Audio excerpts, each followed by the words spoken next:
Women of Reddit, what do you think would be the worst thing about being a man? Having to chase after women. I'd give up halfway, honestly. Overall, I think it's more difficult for guys to get to dates. Edit. Obligatory holy at you guys. You've popped my platinum, gold, and silver cherries. Thanks. And now it's easier for people I know to find my profile. Cool, cool, cool, cool, cool. Jake Peralta. People expecting that I could fight. Probably the stigma. I've seen a single father get shouted at for being with his kid when at a park for trying to kidnap children. The dude wanted to make his son happy, not molest him FFS. As a woman, I will never, ever have any doubt that my children are mine. Edit. Apologizes to the men whose anxiety I raised by 150%. Another edit. Thank you for the silver. Not having your emotions taken seriously, then lashing out because of it and then seen as violent because you just want to be understood. I had that with abusive parents, but normally people don't treat me that way because I'm a woman. I can't imagine what an entire life of not having your feelings acknowledged in a healthy way feels like. Suck it up and be a man.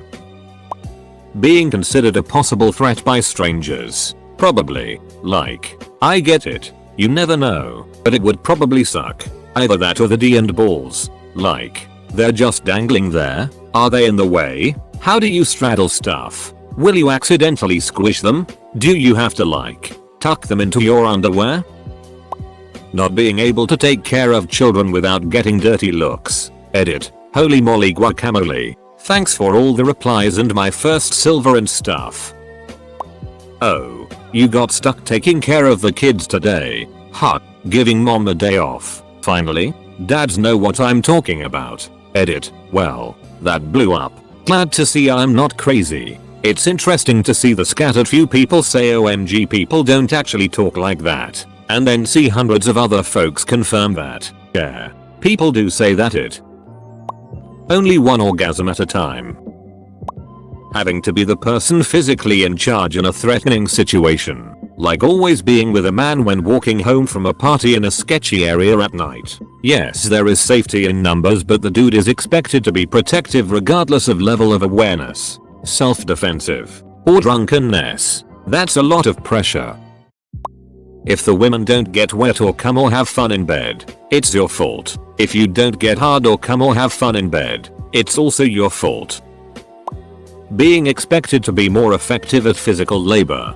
Being expected to do more dangerous work. Receiving less empathy when struggling with emotional issues. Hands down always being the villain. A colleague of mine was a bit on the heavier side, but decided to get into shape and started jogging. So he jogs around his block daily until his smartwatch tells him his quota for the day is full. That day he was a bit late but went for a jog when the sun was setting. Not many people out there, but as he was on his way, some girls saw him jogging their way, got scared and called the cops on him for obviously trying to chase them to abuse them or something. Now, the guy didn't know about the call. He just sees two girls seeing him coming, turning around and running away, and he's like, what the duck? Until the cops come for him. You know, for the biggest offense in the whole human history, trying to get fit. I felt really bad for him. I would not be allowed a moment of weakness. Bad day? You can't cry unless your mother just died. Hurt yourself? Suck it up and go to the hospital. Feeling self-conscious about your body? Nobody cares. Feeling ill? Someone has a man see old. Honestly, probably people just assuming that you'll do all of the gross shit that no one else wants to do. Fixing up the car, unclogging the toilet, cleaning out the spider webs in the attic, scrubbing the mildew out of the bathtub. Guys are just expected to do it all without complaint because that's the manly thing to do. As a woman, I find it pretty unfair. Alongside that are hiding a boner. People assuming that you can't have mental illnesses, disorders. Not being allowed to cry, show emotions, be insecure about your body. All of it is really unfair. I'm sorry guys. Being abused in public by a woman and having people laugh instead of intervening to help you. Also the whole to be a man you have to act a certain way. Brutal. You're the ones who have to kill the big hairy spider. I was raped. Haha, good one. Edit. I see a lot of men's stories in the comments, and while I don't know the perfect thing to say, thank you for having the courage to come forward. And also I'm sorry that you have such a thing to contribute to this at all. Having an even harsher reaction when I'd go against gender roles. I mean, as a woman, there's backlash sometimes. But there's a whole movement very publicized that tells me that I can do whatever I want. And duck the naysayer. I don't feel a man that would want to do something for girls or for women as that much support. Probably being forced to never, well, feel. There are so many people who make fun of guys for having feelings or even showing them. I would never be able to deal with it. And my heart broke the day my boyfriend told me his exes used to verbally abuse him for crying in front of them. Edit. Changed words because I don't want to make a personal generalization. Edit part 2. I didn't think this would blow up so fast. I've taken the afternoon into the evening reading every single one of your guys' replies. And I am genuinely devastated by some of the things I'm reading. Men. I am so sorry. Words kind of fail me right now. Because I don't know what to say to any of you. What I want to say, though, is that you are all incredibly strong human beings. And you are that, a human being, with thoughts, feelings, emotions, and dreams. Your feelings are valid. You all deserve to feel and to be seen, heard, and cared for as a human being. Being expected to be the breadwinner generally by society. Being less likely to gain custody of my own kids in a separation. Being disposable in times of war, DIY, and having to deal with my own balls. What if I sat on one? Ouch. Relationships. Getting a date with a woman. Finding a so, or even just hooking up with a woman. It all seems like bullet for men. Men are expected to initiate the conversation most of the time, and yet, I've known women who will accept dates with men they have zero interest in just to get a free meal out of it. I've known women who want men to approach them, but if the man is unattractive to her she calls them creepy or mocks them for it. Sure, not all women are like this, but you know what happens when I approach a man who isn't interested in me? He says no, thank you. I could easily get a one night stand if I wanted to, yeah. If people know about it I might be called demeaning things or people trying to shame me for it. But I just think about a time a man approaches a woman in an elevator, gets turned down, and the next day there are news articles about how men shouldn't make women uncomfortable and that conferences need to make an effort to make safe spaces for women. Men are shamed for their sexuality and no one gives a duck. A man who is unhappy in a relationship because he doesn't get to have sex as often as he would like gets to hear how no one owes you sex. Up and down. He's seen as a piece of it for even considering leaving the relationship for it. But if I am unhappy in a relationship for any reason, people will happily back me or take my side, including if it is about sex. While there are people who will shame women and their sexuality, there are just as many people who will try to empower women for being sexual. Men? Nah, you're all pigs. Potential rapists, creeps, and predators. The double standard with parenthood. This is going into the so root and relates to hookups. A woman gets pregnant and doesn't want to have a baby. She can get an abortion. She can give the child up for adoption. And in some states she can do the adoption route or even abandonment without the man's permission. And a woman who gets an abortion or adoption, well, her body, her choice. But what about the man? A woman gets pregnant and he doesn't want to have the baby. He is a deadbeat. If she keeps the baby, your money is tied to her and the child for years and you're a deadbeat for even considering anything different.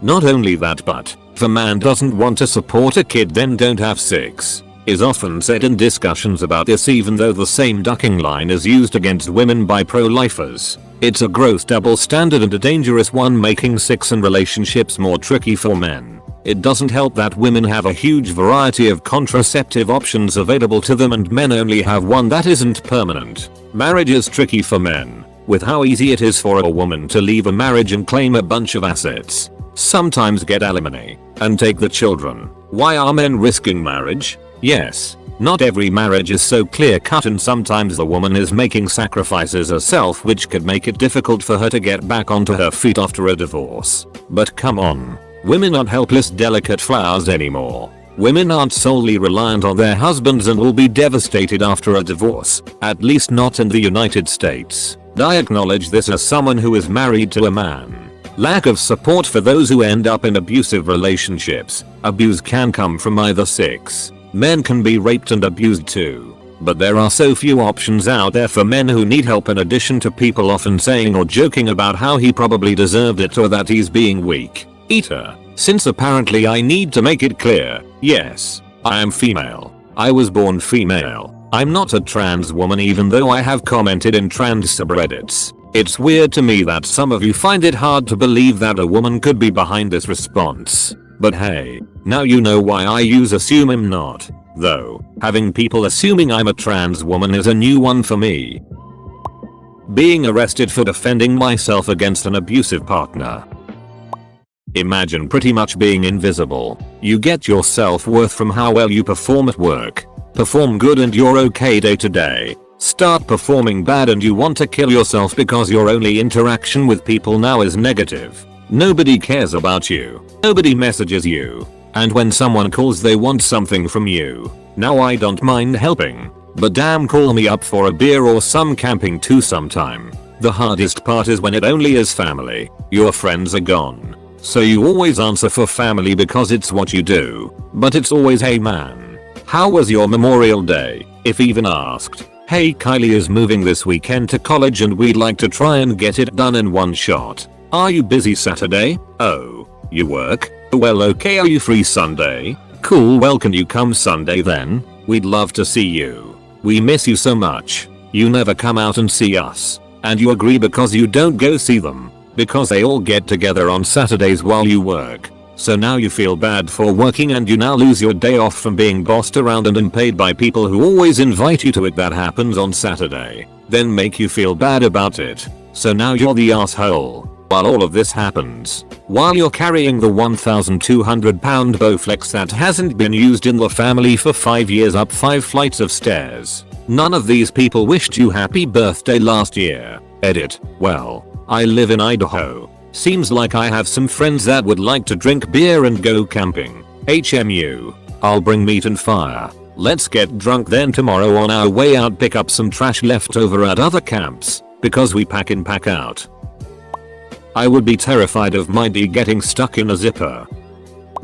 I thought this article hit some of the highlights. Crossing the divide. Do men really have it easier? Here are some excerpts. I emphasized the parts that leaped out at me. Excerpts. More than Tristan Cotton. 50. Berkeley, California. More than a couple of years after my transition. I had a grad student I'd been mentoring. She started coming onto me. Stalking me. Sending me emails and texts. My advisor and the deans are both women, so I laughed it off. More than it went on for the better part of a year. And that was the year that I was going up for tenure. It was a very scary time. I felt very worried that if the student felt I was not returning her attention, she would claim that I had assaulted her. More than I felt like as a guy. I was not taken seriously. I had experienced harassment as a female person at another university and I had reacted immediately. Sending a police escort with me to and from campus.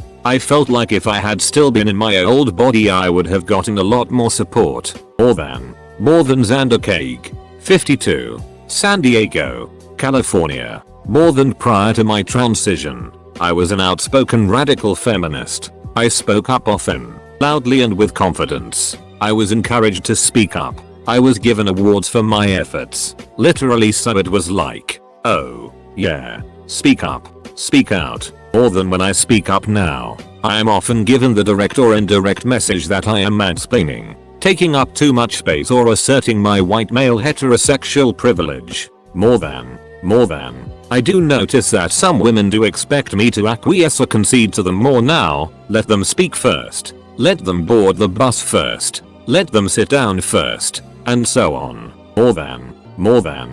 What continues to strike me is the significant reduction in friendliness and kindness now extended to me in public spaces. More than it now feels as though I am on my own. No one, outside of family and close friends, is paying any attention to my well-being. More than I can recall a moment where this difference hit home. A couple of years into my medical gender transition, I was traveling on a public bus early one weekend morning. There were 6 people on the bus, including me. More than one was a woman. She was talking on a mobile phone very loudly and remarked that men are such assholes.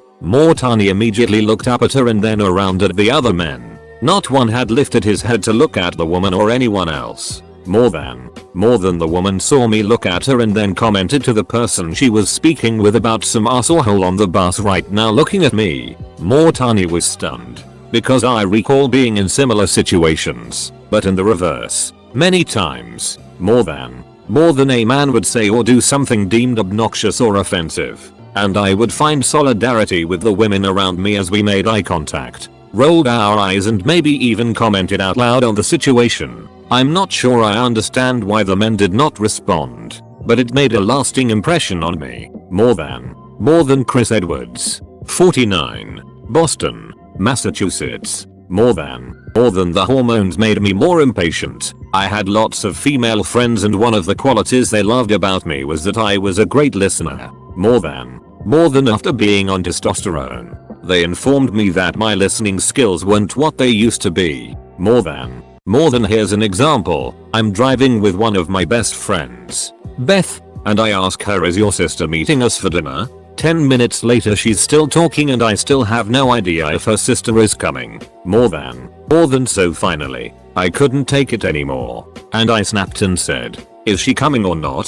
Videos. Raising Cain. Exploring the inner lives of America's boys. This is a documentary. Excerpt of description. More than this 2-hour documentary provides surprising new research about boys' inner workings, dispelling a number of commonly held misconceptions, and highlights innovative programs that are bringing out the best in boys. Self-made man. One woman's year disguised as a man. Also a book. Podcasts. The Lonely American Man. This American Life 220. Testosterone. This podcast was fantastic. Articles. Are women more emotionally intelligent than men? Redditor to Redditor. Male mentorship and social media. Men have no friends and women bear the burden. Warning to guys. The first half of the article can be rage-inducing because it's like it's saying even when men are suffering, women are still the bigger victims. If you want to skip that, on that article page do a Ctrl+F for Scott Shepherd and start reading from there. How men are forming men's support groups. Books. Deep Secrets. Boys' Friendships and the Crisis of Connection by Nia B. Way. Why Men Are the Way They Are by Dr. Warren Farrell. Raising Cain. Protecting the Emotional Life of Boys by Dan Kindlin and Michael Thompson. Basis for the documentary I linked to above. A few more. Disclaimer. I don't necessarily agree with the conclusions, but the articles did give food for thought. A Cold War Fought by Women. Excerpt. More than stigmatizing female promiscuity, so aka slut-shaming, so has often been blamed on men, who have a Darwinian incentive to discourage their spouses from straying. More than. Dr. Valancourt said the experiment and other research suggests the stigma is enforced mainly by women. More than sex is coveted by men, he said. Accordingly, women limit access as a way of maintaining advantage in the negotiation of this resource. Women who make sex too readily available compromise the power-holding position of a group, which is why many women are particularly intolerant of women who are, or seem to be, promiscuous. Scientific American. Men and women can't be just friends. Excerpt. More than as a result, men consistently overestimated the level of attraction felt by their female friends and women consistently underestimated the level of attraction felt by their male friends. Men lose their minds speaking to pretty women. Excerpt. More than psychologists at Radboud University in the Netherlands carried out the study after one of them was so struck on impressing an attractive woman he had never met before that he could not remember his address when she asked him where he lived. More than. Psychologist Dr. George Fieldman, a member of the British Psychological Society, said the findings reflect the fact that men are programmed to think about ways to pass on their genes more than when a man meets a pretty woman. He is what we call reproductively focused. The phenomenon of mate copying and how it affects our romantic choices. Excerpt. More than due to this asymmetry, mate copying is more common among females than males. In studies where women are asked to rate the attractiveness of photographs of men posed with a female partner versus alone, men pictured with a partner are generally considered more attractive. More than this finding has been replicated when participants view speed dating footage, controlling for individual characteristics. Men perceived to be more successful at the process were favored over those that were not. 2. More than a caveat to these findings is that mate copying appears to only occur if the male's previous female partner is considered attractive. In other words, men are considered more attractive only if their previous partner is regarded as beautiful. More than in socially monogamous societies. Most men will become partnered at some point. A man with a highly physically attractive partner may have something desirable that a man with a less physically attractive partner does not. If only. Gender differences and sexual regret. Excerpt. More than the 3 biggest regrets of women were, in descending order, losing their virginity with the wrong partner, cheating on a partner, and letting relationships progress to 6 too quickly. More than the 3 most common male regrets were, being too shy to indicate sexual attraction to someone, not being sexually adventurous enough in their youth, and not being adventurous enough during their single days. More than. Surprisingly, one of the common regrets among women related to having sex with a non-attractive partner. More than a partner's physical attractiveness is commonly thought of as a male preoccupation, but apparently when it comes to casual sex, women tend to raise the attractiveness bar for agreement. More than. I'll have a one-night stand with someone, but only if he looks like George Clooney. While men tend to lower it, it's just a one-nighter. Who cares if she looks like George Clooney?